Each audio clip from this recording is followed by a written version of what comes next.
중국은 땅이 워낙 넓기에 균형적인 발전이 되지 않아 일부 산골에 있는 마을은 아직도 비밀스럽고 폐쇄적인 곳들이 많습니다. 그런 만큼 믿기 힘든 일이 벌어지기도 하는데요. 오늘 알려드릴 이 마을 또한 도저히 믿을 수 없는 일들이 벌어지고 있습니다. 바로 핑양향 마을입니다. 이 마을은 소수민족인 동족이 모여 사는 부족 공동체로 산세가 엄해 외부인의 접촉이 힘든 장소인데요. 이렇게 접근이 힘든 마을이지만 이 마을이 사람들에게 알려지게 된 이유가 있습니다. 바로 한 중국의 방송 매체에서 이 마을을 집단 환생 마을로 소개했기 때문이죠. 이 마을에는 자신이 환생했다고 주장하는 사람들이 많습니다.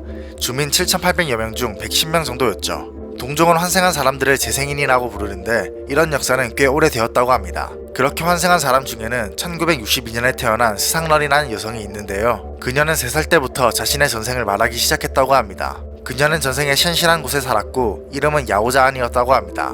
그녀는 일찍 가정을 꾸려 아들 우춘과 딸 우메이를 낳았지만 24살에 열병을 얻어 4일간 고열에 시달리다 갑자기 세상을 떠났다고 말했는데요. 그리고 그녀는 자신의 전생의 기억을 확인하고자 1973년에 기억 속의 장소를 직접 찾아가기에 이르죠. 그녀가 기억을 더듬어 찾은 장소에는 실제로 자신이 생각했던 집이 있었고 이웃 주민들에게 그 집에 야오자안이란 여자가 살았고 24살에 열병으로 사망했다는 이야기도 듣게 되죠. 거기다가 야오자안의 자식들과 스상런이 알고 있던 이름이 똑같다는 것도 알게 됩니다.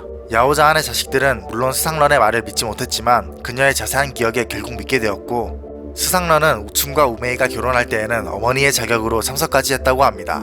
또 마을의 8세 소녀는 자신의 전생을 외할아버지 집에 살던 휜 돼지였다고 말했는데요. 또 마을에 사는 룽씨를 보면 두려워하며 울부짖고 도망치기를 반복했습니다.